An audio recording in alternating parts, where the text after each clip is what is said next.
नमस्कार, आप जुड़ चुके हैं द न्यूज़ नाउ के साथ और मैं हूं रजत वोरा आपके साथ। मेरे साथ जो मेहमान मौजूद हैं इस समय, ये एक सोशल एक्टिविस्ट हैं। कोई भी मुद्दा जम्मू से जुड़ा हो, जम्मू कश्मीर से जुड़ा हो, देशभक्ति से जुड़ा हो, तो हर किसी चीज़ पर इनकी प्रतिक्रिया ज़रूर होती है। और इस समय अगर जम्मू की बात करें तो जम्मू कई सारी चीज़ों से, कई सारे ऐसी चीज़ें हैं जो जम्मू को तंग कर रही है, जम्मू के लोगों को तंग कर रही हैं। उनकी वजह से हम सब इन पर बातचीत करेंगे। सुनील डिम्पल जी, सुनील जी, सबसे पहले आज कल जिस तरह से एक दुर्भाग्यपूर्ण घटना हुई है कश्मीर में, हमारे एक सरपंच जी थे, उनकी जो है वो हत्या कर दी गई। क्या कहना है आपका, किस तरह से ये चीज़ें चलती रहेंगी और कब तक जो है पाकिस्तान के जो वहाँ पर स्पॉन्सर्ड मिलिटेंट्स हैं वो लगातार ऐसी हरकतें करते रहेंगे? रजत जी, द न्यूज़ नाउ का मैं स्वागत करता हूं और इसके साथ साथ मैं अपने दर्शकों का भी स्वागत करता हूं जो इस हमारे लाइव टेलीकास्ट को देखने जा रहे हैं, क्योंकि ये एक डिबेट ही समझ लीजिए जो आप हम मिल करके कर रहे हैं। और इसके ऊपर हम ये चाहेंगे कि हमारे दर्शक जो है वो इसके ऊपर अच्छे अच्छे कमेंट्स करें। जो भी प्रतिक्रिया, जो सवालों की बौछार रजत करेंगे हम पे, और उसके ऊपर हम जवाब देंगे। और आप भी अपने सुझाव और कमेंट्स देना, ताकि एक सही राय जो है हमारी प्रशासन तक, उपराज्यपाल तक और केंद्र तक इस परिचर्चा के माध्यम से पहुंच सके। आपका ये जो पहला प्रश्न दिल को दुखाने वाला है रजत, ये हम कब तक सहन करेंगे? पिछले 70 सालों से हम ये आतंकवाद, अलगाववाद की आग में जल रहे हैं।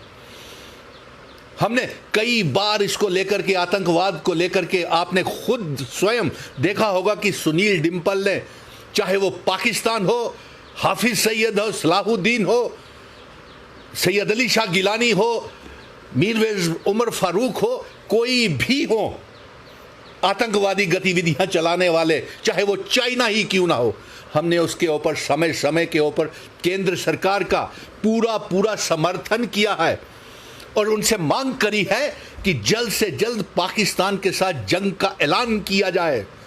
आज ये जो अजय पंडिता, हमारे सरपंच, एक नौजवान, अभी 35 साल की भी उम्र नहीं थी उनकी, वो मैं उन्हें भली भांति जानता हूँ। उनके दिल में इतना जज्बा था देश के प्रति, गरीब लोगों के प्रति। मुझे पूरा भरोसा है कि वो जिस क्षेत्र के सरपंच होंगे उस क्षेत्र में ज़रूर हरियाली आई होगी, और उसको हम अश्रु भरी श्रद्धांजलि आज देते हैं।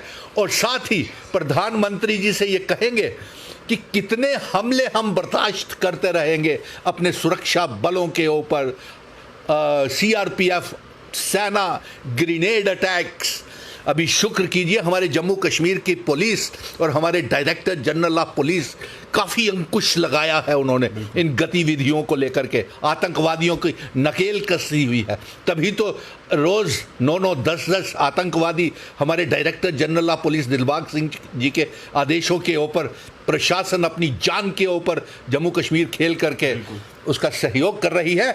और जम्मू कश्मीर को पुलिस का हम सराहना करते हैं, सैल्यूट करते हैं अपनी सेना को, अपने सीआरपीएफ, बीएसएफ के जवानों को और तमाम सुरक्षा बलों को। हम ये मांग करेंगे आप ही के माध्यम से कि प्रधानमंत्री जी और chief of the defence staff Vipin Rawat ji से, और रक्षा मंत्री हमारे 14 तारीख को जम्मू कश्मीर के दौरे के ऊपर आ रहे हैं, हम उनसे ये मांग करेंगे कि आपके आने से पहले सर्जिकल स्ट्राइक्स पीओके, गिलगिट और बल्टिस्तान के ऊपर हो जानी चाहिए, और वहाँ पे टेररिस्ट ट्रेनिंग कैंप्स जो है उन्हें तबाह कर दिया जाना चाहिए। ये तो हम कब से मांग कर रहे हैं। और पीओके, गिलगिट बल्टिस्तान को आज़ाद करके जम्मू कश्मीर में शामिल किया जाना चाहिए।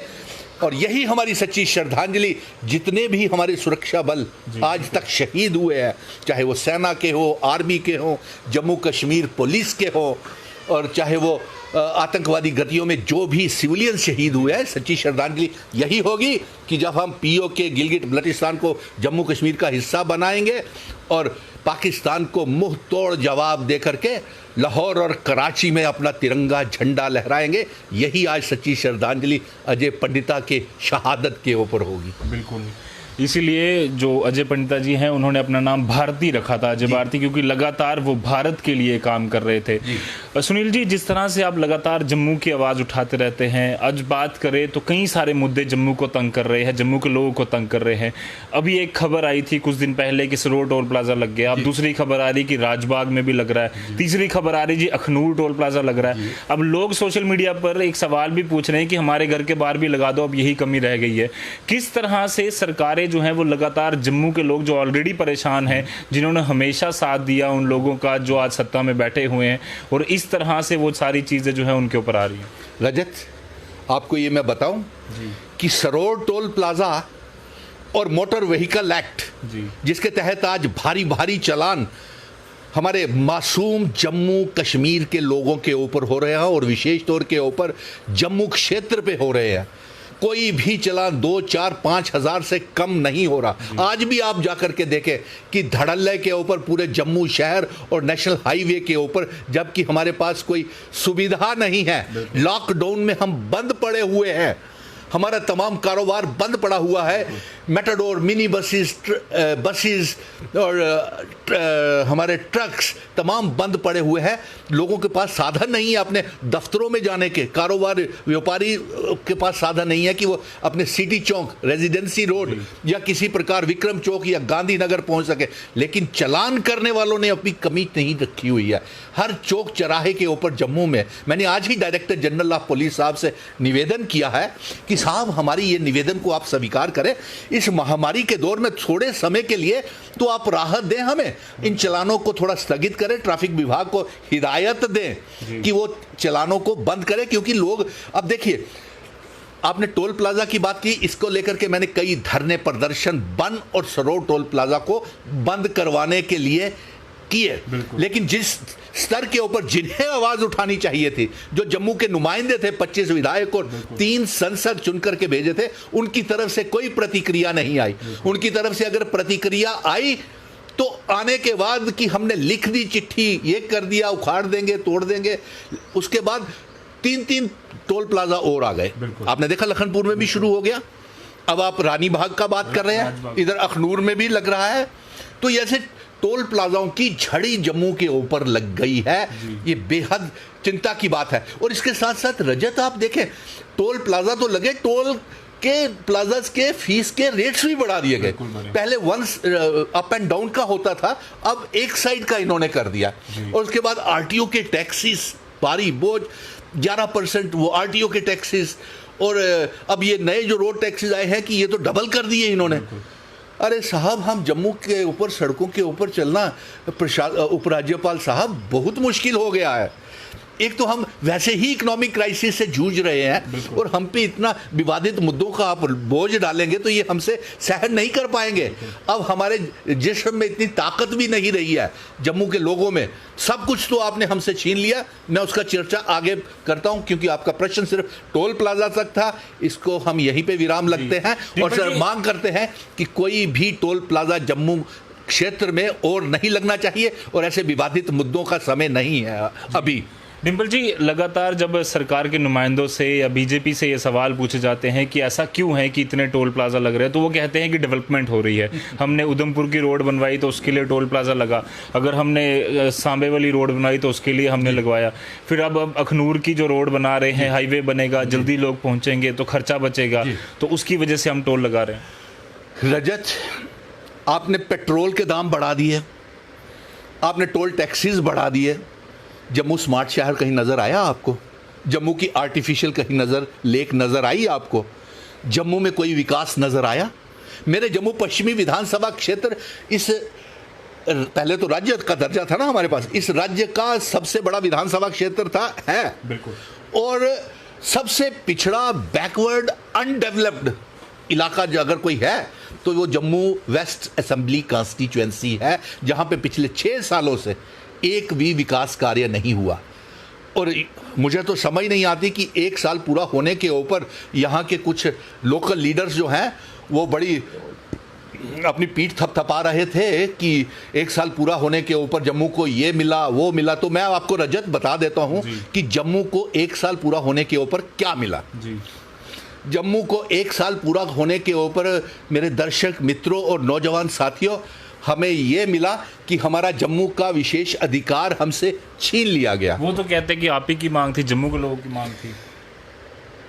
हमसे विशेष अधिकार हमारा छीन लिया गया, हमारे राज्य का दर्जा हमसे छीन लिया गया, हमारे जम्मू के बेरोजगार नौजवानों को नौकरियों से निकाल दिया गया, J&K बैंक के सिलेक्टेड लिस्ट कैंडिडेट्स को नौकरियों से निकाल दिया गया, SRO 202 वालों को सरकारी गुलाम बना करके रख दिया गया, कंट्रेक्चुअल लेक्चरर्स जो 3-3 सालों से जिनको आप कवर करते थे वो बैठे हुए थे रजत, वो एग्जीबिशन ग्राउंड में, आखिरकार उनको सुनवाई नहीं हुई, निकाल दिया गया। डेली वेजर 80,000, उनकी कोई सुनवाई नहीं हो रही, उनका भविष्य का कोई अता पता नहीं। फिर उसके बाद आपने सरोवर टोल प्लाजा लगा दिया। ये सभी एक साल की उपलब्धियां गिनवा रहा हूं मैं। सरोवर टोल प्लाजा लगा दिए, टोल प्लाजास के रेट बढ़ा दिए, टोल टैक्सेस के रेट बढ़ा दिए, RTO की फीसिस बढ़ा दी 11% है, ट्रांसपोर्ट का काम सारा ठप हो गया। उसके बाद लखनपुर में आपने टोल प्लाजा लगा दिया, और उसके बाद जो सबसे बड़ा परिहार ये हुआ कि बेरोजगारों की, जो इन्हीं का बंदा था ना वो सत्यपाल मलिक साहब, जो बोल के चले गए, बेनकाब करके चले गए कि SRO 202 के तहत बच्चों के साथ बेइंसाफी हुई थी ना वायरल, उन्हीं की, जिनको ये अपना बंदा कहते थे बीजेपी वाले। उन्हीं ने कहा कि जम्मू कश्मीर बैंक की लिस्ट को इसलिए खारिज किया गया कि जम्मू के बच्चे ज़्यादा थे उसमें जी। और फिर उसके बाद इन्होंने 1 साल में एक डोमिसाइल सर्टिफिकेट ला दिया। हमने वहीं उस समय चट्टान बन करके खड़े हो गए और हमने उस डोमिसाइल सर्टिफिकेट के लिए केंद्र को मजबूर कर दिया। हमारे जम्मू कश्मीर के नौजवानों ने अमेंडमेंट करने के लिए किया था ना, वो पहला कदम था उस तरफ, हमारी जीत की तरफ। लेकिन अभी पूरी जीत हुई नहीं है, क्योंकि डोमिसाइल सर्टिफिकेट ने अब फिर से हमारे लिए एक समस्या खड़ी कर दी है। वो ये समस्या खड़ी कर दी है रजत कि डोमिसाइल सर्टिफिकेट जो है, ये हमारी पास एक ही आखिरी निशानी बची हुई है, हमारा PRC स्टेट सब्जेक्ट। मानते हैं आप? वही हमारे बुजुर्गों की, महाराजाओं की, डोगरों की, पहाड़ियों की, गोजरियों की, बकरवालों की, कश्मीर रीजन की, पीर पंजाल, चिनाब वैली रीजन की, यही आखिरी एक हमारी निशानी। प्रधानमंत्री जी, आप बड़े लोकप्रिय प्रधानमंत्री हैं, नरेंद्र मोदी जी। अमित शाह जी, आप एक बड़े लोकप्रिय गृह मंत्री हैं हमारे देश के, इसलिए इसके साथ डोमिसाइल सर्टिफिकेट्स के साथ आपकी छवि खराब हो रही है। मुझे कुछ पत्रकार मित्र आपसे पहले कह रहे थे कि डोमिसाइल के सर्टिफिकेट का ये लोग स्वागत कर रहे हैं, आपको भी पता होगा। कौन कौन कर रहे हैं? बहुत सारे लोग हैं जो स्वागत कर रहे हैं। वो कहते हैं कि नहीं जी, शायद जम्मू के लोगों को काफ़ी फ़ायदा होगा, एक संरक्षण हो गया आपका, आपके जो लोग काफ़ी देर से काम कर रहे थे, जैसे आपके क्रिश्चियंस थे, वाल्मीकिस थे या वेस्ट पाकिस्तानी थे, उनको फ़ायदा हुआ। इनके नेता भी कर रहे थे जी, बीजेपी के नेता भी कर रहे थे। वो तो कर रहे आप नाम बता दीजिए कौन कौन कर रहे थे? प्रधान साहब कर रहे थे, उसके बाद कई सारे और लीडर हैं इनके। जी, उन्होंने तक किया है। किन्होंने? PMO ने तक किया है। कौन है PMO? जितेंद्र। अच्छा, जितेंद्र सिंह जी ने। शायद भूल गया। नहीं, मुझे सब याद है मैं, लेकिन इससे पहले कि मैं बोलूं और जनता इसके तरफ ध्यान केंद्र करने के लिए मैंने आप ही से बुलवाया कि कहीं मैं ही गलत तो नहीं हूं, कहीं 1 करोड़ 30 लाख जनता ही गलत तो नहीं है जो डोमिसाइल सर्टिफिकेट का विरोध कर रहे हैं, कहीं 20 और 40 साल के बीच का वो नौजवान ही तो नहीं है गलत जो डोमिसाइल सर्टिफिकेट को विरोध कर रहे हैं। बड़ी ताज्जुब की बात है कि अगर इन कदावर नेताओं ने अगर इसका स्वागत किया है तो मैं निमंत्रण देता हूं कि आइए और मेरे साथ एक बार बैठ करके हम डिबेट कर लें इस परिचर्चा के ऊपर, ये डोमिसाइल सर्टिफिकेट को लेकर के और स्टेट सब्जेक्ट को लेकर के, ताकि लोग क्या चाहते हैं। मैं तो वो प्रतिक्रिया दे रहा हूं जो 1 करोड़ 30 लाख जनता और हमारे बेरोजगार नौजवान नहीं आना चाहिए था, ये नहीं आना चाहिए था, या फिर संरक्षण नहीं था। आ रहा हूं। हम ये नहीं चाहते हैं कि डोमिसाइल सर्टिफिकेट जम्मू कश्मीर में लागू किया जाए, क्योंकि ये हमारे स्टेट सब्जेक्ट को कमज़ोर बनाता है, हमारे बेरोजगार नौजवानों के अधिकारों को छीनता है। सबसे पहला तो ये हमारे बेरोजगारी, हमारे जम्मू कश्मीर की सरकारी नौकरियों में हमारे बेरोजगार पढ़े लिखे नौजवानों की नौकरियों को छीनता है, क्योंकि बाहरी राज्य के लोगों को ये डोमिसाइल सर्टिफिकेट जो है ये नौकरियां देता है। बिल्कुल। उसके बाद ये डोमिसाइल सर्टिफिकेट नौकरियां ही नहीं देता है। हमारे जो हमारे प्रोफेशनल कॉलेजेस है ना रजत, जिसमें medical college, engineering college, agriculture universities और जो और प्रोफेशनल कोर्सेज हैं, उसमें भी बाहरी राज्य के लोग बच्चों को जम्मू कश्मीर में प्रोफेशनल ट्रेनिंग्स देता है। आप मुझे बताएं, बेंगलोर, महाराष्ट्र, दिल्ली, मेट्रोपॉलिटन सिटीज़ के उनके पास सुविधा बेहद ज़्यादा है। उनके पास कोचिंग क्लासेस है, MBBS, बैंक्स, इंजीनियरिंग कॉलेजेस की। क्या हमारे जो पुंछ, राजौरी, मेंढर, कालाकोट, डोडा, किश्तवाड़, भदरवा, कठुआ, पौनी, रियासी, विलावर, बनी में जो बच्चे रहते हैं, उनके पास कोई फैसिलिटी है पढ़ने की? उनके पास तो स्कूल ही नहीं है। 10-10 किलोमीटर वो पैदल पढ़ने जाते हैं। स्कूल है तो टीचर नहीं है, अगर कॉलेज ही नहीं है, कॉलेज है तो लेक्चरार ही नहीं है। पेड़ के नीचे उनके स्कूल चल रहे हैं, 2-2 कमरे में कॉलेज चल रहे हैं, तो वो कहाँ उनके साथ मुकाबला कर पाएंगे? इसलिए हमारे बच्चों की प्रोफेशनल कॉलेजेस में भी सीटों की कमी होती है और साथ में बेरोजगारी को बढ़ाती है।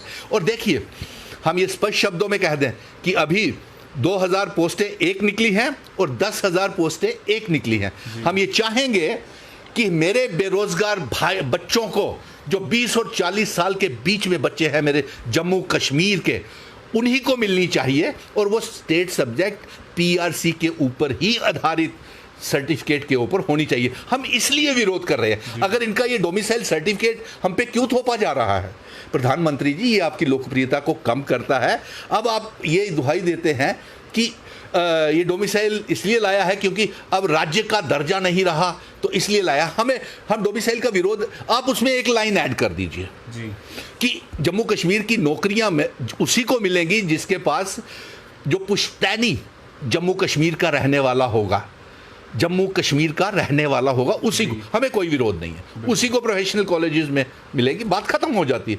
लेकिन ये बात करते ही नहीं है, ये बात खत्म करने का प्रयास ही नहीं करते हैं। ये तो स्वागत करते हैं, उल्टा ये हमारे हमें तो ये गुलाम बना के रखना चाहते हैं। 80,000 हम अपने बच्चों को ये नौकरियां नहीं दे पा रहे रजत।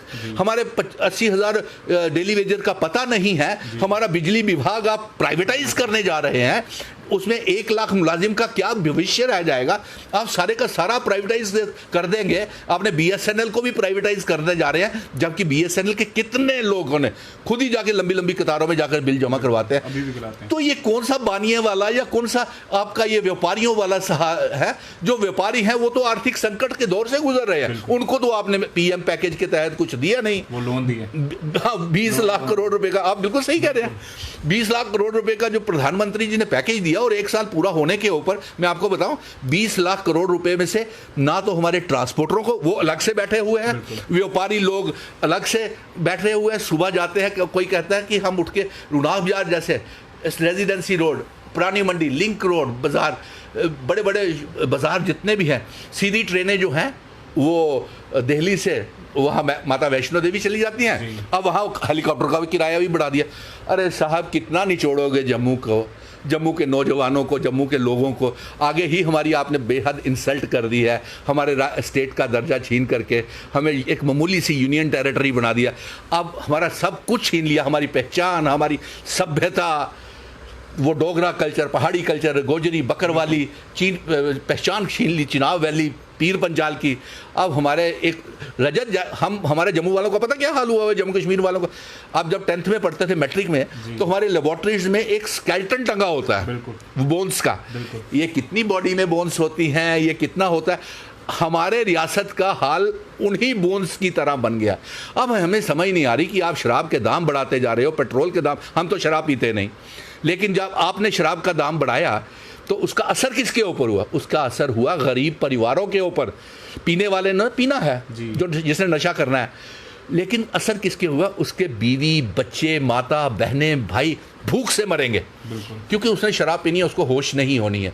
भले ही उसके बच्चों के पास फीस देने के लिए पैसा ना हो, स्कूल जाने के लिए पैसा ना हो, खाना खाने के लिए पैसा ना हो, तो ऐसे आर्थिक के संकट के दौरान आप कम से कम 6-6 महीने का बिजली का किराया ही माफ़ कर देते लोगों का, ट्रांसपोर्टरों की किस्तों के ऊपर इंटरेस्ट ही माफ़ कर देते। आपने तो कुछ किया नहीं, बिजली को प्राइवेटाइज करने जा रहे हैं। वहाँ के 1 लाख मुलाजिमों का क्या होगा? वहाँ के 40,000 डेली वेजरों का क्या होगा? प्रधानमंत्री जी, आपसे विनम्र प्रार्थना है, निवेदन है, नरेंद्र मोदी जी, अगर आपने बिजली विभाग को प्राइवेटाइज किया, पहले तो हम इसको कभी बर्दाश्त नहीं करेंगे। और ऊपर से आप स्मार्ट मीटर भी लगा रहे हैं, बिल्कुल ठीक है, 2 लाख स्मार्ट मीटर लगा रहे हैं ये। और विडंबना की बात तो ये है कि जिनका आपने नाम लिया कि जो स्वागत कर रहे थे डोमिसाइल सर्टिफिकेट का, उन्होंने एक फ्रंट पेज के ऊपर समाचार पत्रों में ये खबर आई कि उन्होंने विरोध किया है स्मार्ट मीटर्स का और गवर्नर साहब से बात करी है कि इसको टैक्सीज को और इसके स्मार्ट मीटर्स को काम को स्थगित किया जाए, लेकिन किसी ने सुना नहीं उनको। क्या बात रही उनकी, क्या उनकी वो रही, क्योंकि जिस खबर में इसकी बात नहीं सुनी जा रही तो किसका, जिस खबर में ये गिमिक के तहत है, समाचार पत्र भी आजकल पता नहीं क्यों कुछ थोड़ा सा पक्षपात करना शुरू हो गया। अब मालूम नहीं हमें ठीक सच्चाई कितनी है इसमें, लेकिन ऐसा महसूस जनता कर रही है कि कुछ मीडिया भी जो है ये पक्षपात कर रहा है, सही पिक्चर सामने नहीं आ रहे। मैं आपकी बात नहीं कर रहा हूँ, बट ये भी हमें देखना पड़ेगा ना, अपोजिशन जो है वो अपना रोल भी नहीं निभा रहा, क्योंकि अपोजिशन सामने ही नहीं आ रहा। अब ये अपोजिशन को पूछिए, सुनील डिम्पल तो डंके की चोट के ऊपर जो कहता है वो कहता है, वो करता है। मुझे लगता है कि डोमिसाइल सर्टिफिकेट के का जो विरोध कर रहे हैं वो 1,30,00,000 जनता, मेरे युवा नौजवान और सुनील डिम्पल के अलावा कोई उसके ऊपर बात नहीं कर रहा, क्योंकि ये बात जम्मू के हकूक़ की, हमारे अधिकारों की बात है, हमारी पहचान की लड़ाई है, हमारी सभ्यता की लड़ाई है, यही बचा हुआ है एक इसे। और फिर देखिए स्मार्ट मीटर्स लगा रहे हैं, उसका भी सरकार ने देखी अनदेखी कर दी, 1 जुलाई से वो लग रहे हैं स्पष्ट। सब ये हेडलाइंस बनाते हैं बस, उसके बाद क्या हुआ काम क्या नहीं हुआ, जनता बिक कौन रहा है, जम्मू बिक रहा है। अब पीछे अभी इंटरनल सरकार भी बनाने जा रहे थे ये, उससे पहले मैं आप पहले वाली बात खत्म कर दूं, बिजली के ऊपर थे हम।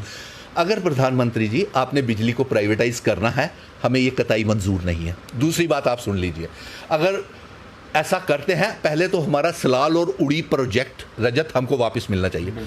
सलाल और उड़ी हाइडल प्रोजेक्ट रजत इतनी बिजली पैदा करता है कि हम पूरे देश में बेचने के बाद, अगर मैं मुख्यमंत्री होता तो मैं अपने जम्मू कश्मीर के लोगों को मुफ्त में बिजली और पानी देता, क्योंकि हमारे जम्मू कश्मीर में ना बिजली की कमी है ना पानी की कमी है। हमारा पानी हमारे दुश्मन मुल्क के वहाँ पे मुफ्त में जा रहा है, खुला, और हम अपने लोगों को पानी बेच रहे हैं। हर साल किराए बढ़ाते चले जा रहे हैं पानी के। पानी बेचने की लोग शबीलें लगाते हैं, सब कुछ करते हैं। ये तो पानी बेचना शुरू हो गई है सरकार जब से आई है।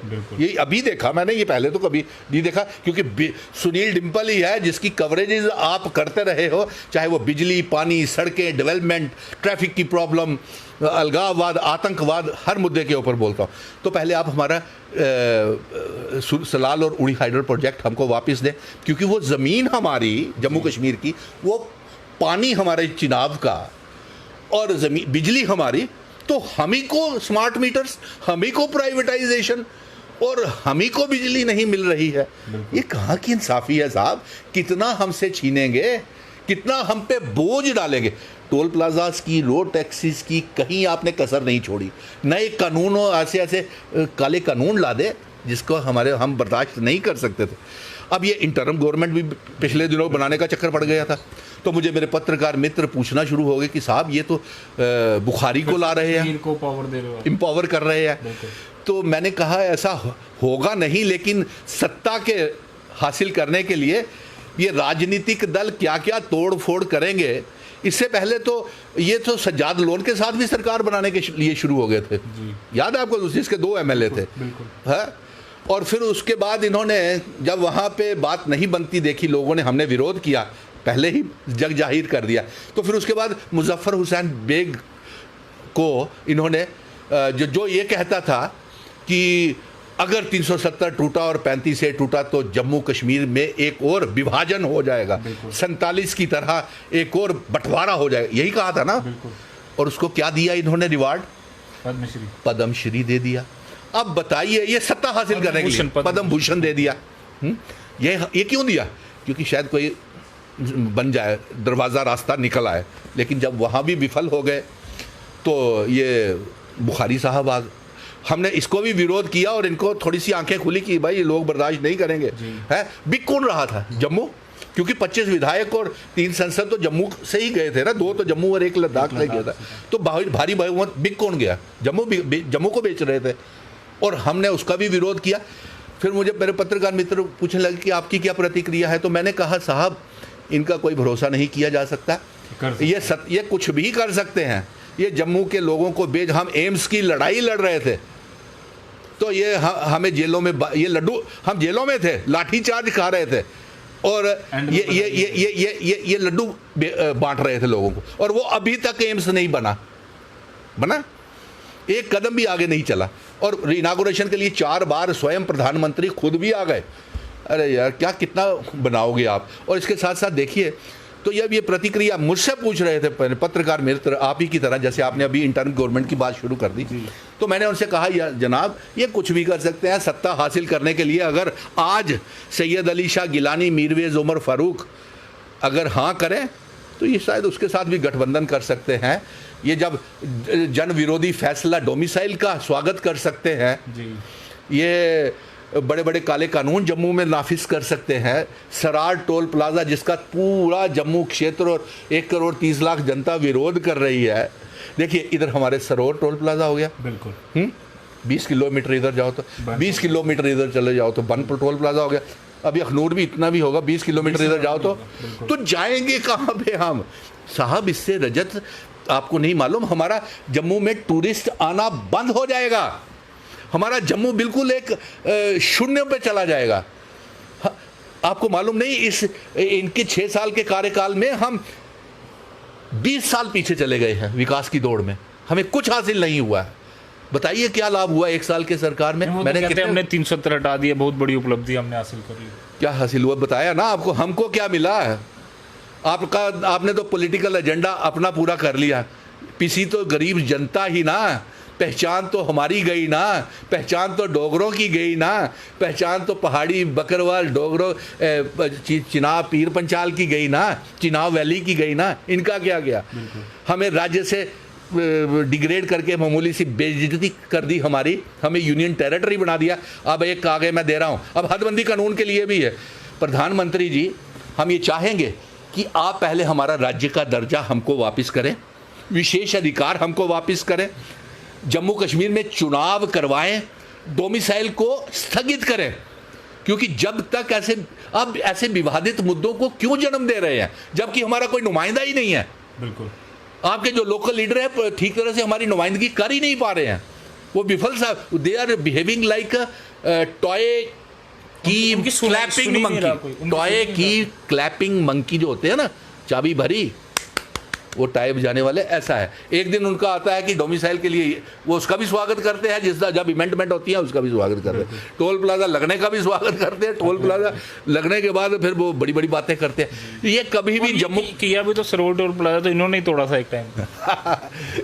ये देखिए जम्मू कश्मीर बैंक के बच्चे इनके चौखट के ऊपर गए।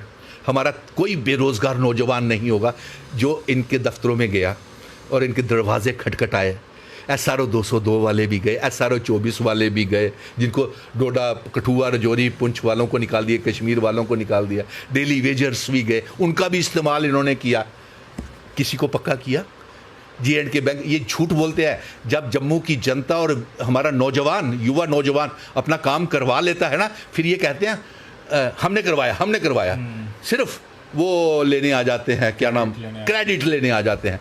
ये जम्मू की जनता के साथ नहीं थे कभी बेरोजगार नौजवानों के साथ नहीं थे। अगर बेरोजगार नौजवानों के होते तो ये जम्मू कश्मीर बैंक लिस्ट को खारिज नहीं किया होता। अगर ये बच्चों के साथ होते, आज हमारे 80,000 डेली वेजर्स पक्के हुए होते। अगर ये जम्मू की जनता के साथ होते, हमारे कंट्रेक्चुअल लेक्चरर्स को निकाला नहीं गया होता। अगर ये जम्मू के नौजवानों के साथ होते, SRO 202 खत्म नहीं किया होता। अगर ये जम्मू के नौजवानों के साथ होते तो जम्मू SRO 224 वालों को खत्म किया होता। SRO 24 के बच्चों को निकाला नहीं होता। अगर ये जम्मू की आवाम के साथ होते तो ये सरोवर टोल और ये लखनपुर टोल प्लाजाज नहीं लगते। अगर ये जम्मू की जनता के साथ खड़े होते और या जम्मू कश्मीर की जनता के साथ खड़े होते तो आइए डोमिसाइल जैसे विवादित मुद्दों को हमारे ऊपर थोपते नहीं। यही स्टेट सब्जेक्ट हमारी पहचान है, यही आखिरी पहचान है और इसे हम कभी जाने नहीं देंगे। रजत, आखिर में आपको मैं ये कह रहा हूँ, बट इससे पहले आखिर में आने से पहले अब इन्होंने क्लास 4 की रिक्रूटमेंट निकाली है। अब अगर क्लास 4 की रिक्रूटमेंट आप पूरी फिल कर दोगे, उसमें PhD भी भरेगा, MBA भी भरेगा, BA वाला भी भरेगा, BSc BCom सब भरेंगे, उसके बाद आप निकालोगे गेजेटेड या नॉन गेजेटेड पोस्टें, हायर पोस्टें, अब वही बच्चा जो है वो फिर वहाँ जाएगा, यानी कि पिछली वाली पोस्ट आपकी फिर खाली हो जाएंगी। तो ये हायरार्की उल्टी क्यों चल रही है? उसके ऊपर आपके SRO 202 के कानून, कमेटी बनी थी, उसका कोई अभी तक नामो निशान नहीं। यानी कि यूथ के लिए जो जहाँ पर वो आज से 10 महीने पहले था, जब 5 अगस्त को आपने हटाया था 75, उसके बाद डेवलपमेंट की बात की, पर मतलब कि आज आकर वही बात निकली थी और वहीं पर पहुँच गया घूम घुमा के। रजत,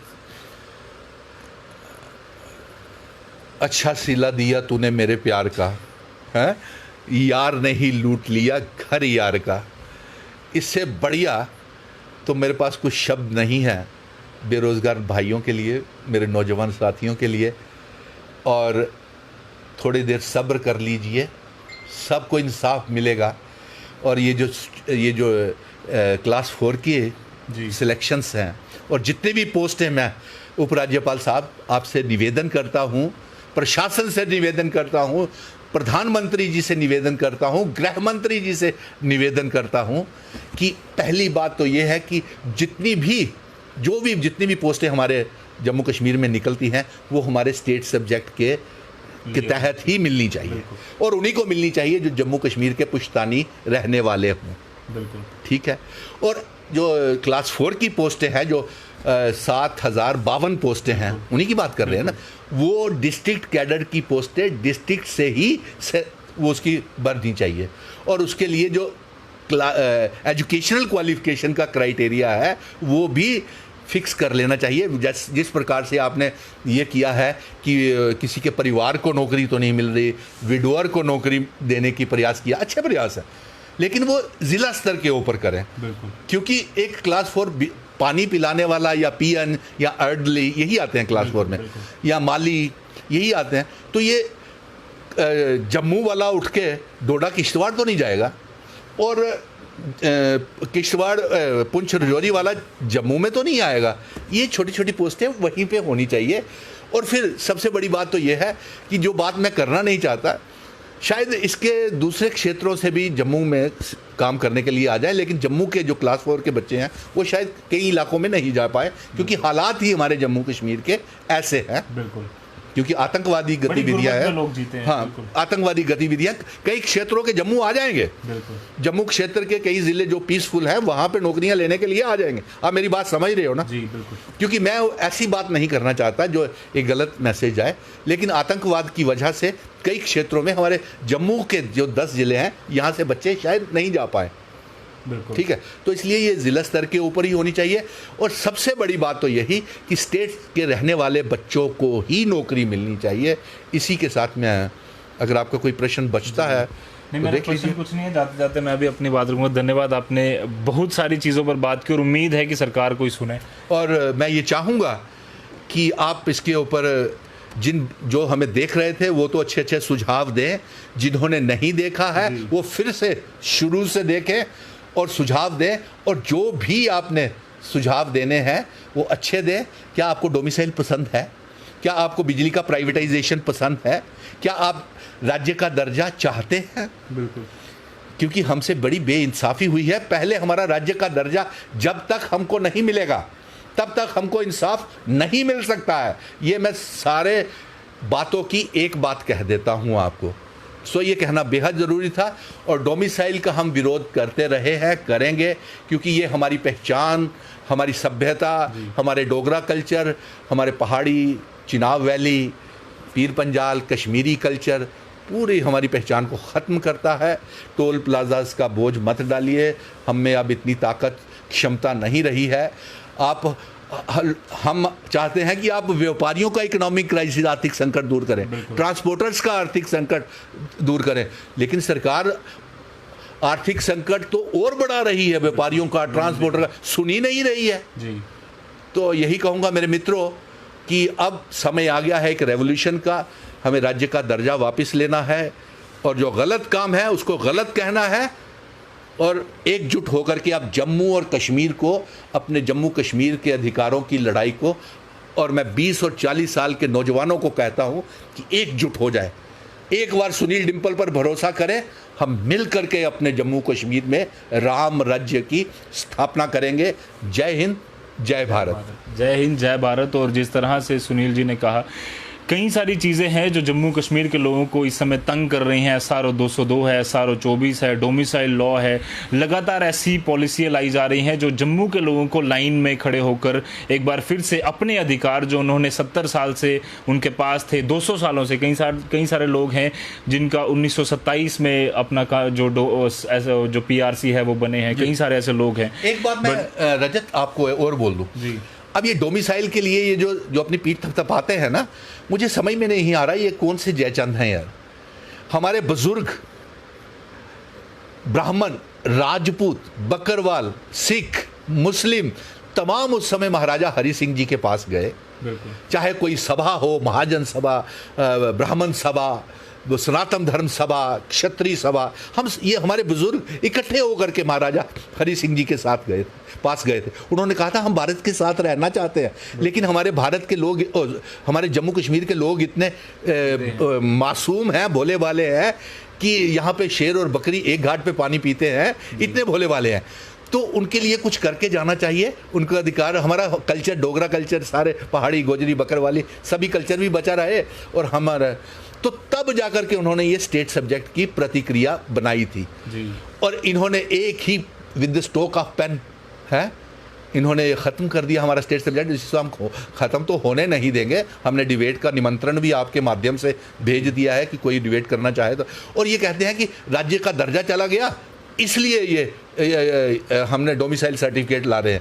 अरे अगर राज्य का दर्जा चला गया तो आप फिर प्रधानमंत्री जी नरेंद्र मोदी जी, आपके जो ex chief minister, deputy chief ministers, x MLCs ministers हैं, एक्स MLAs हैं, क्योंकि अब तो काउंसिल भी नहीं रही, तो फिर उन काउंसिलरों को तनख्वाहें क्यों? अगर वो राज्य का दर्जा ही नहीं रहा, उनको तो राज्य के संविधान के तहत पेंशनें मिलती है ना, जब वही नहीं रहा तो फिर deputy chief minister, speakers, MLAs ministers, MLCs को पेंशनें क्यों दी जा रही? घर भी जब ये दोहरी नीति क्यों? जब लोग 1,30,00,000 लोगों को तो आप कतारों में और बेरोजगारों को कतारों में खड़ा कर रहे हैं, और दूसरी तरफ खुद तो सत्ता का सुख भोग रहे हैं और साथ में पेंशनें भी खा रहे हैं। ये कैसे हो सकता है? एक यूनियन टेरिटरी में दो कानून क्यों? इसलिए यही मैं एक संदेश देना चाहता था आखिर में कि ये दोहरे मापदंड मत कीजिए, इतनी बेइंसाफ़ी मत कीजिए, जम्मू को इतना मत बेचिए, क्योंकि जो भी सौदे आप कर रहे हैं वो जम्मू के कंधे के ऊपर कर रहे हैं।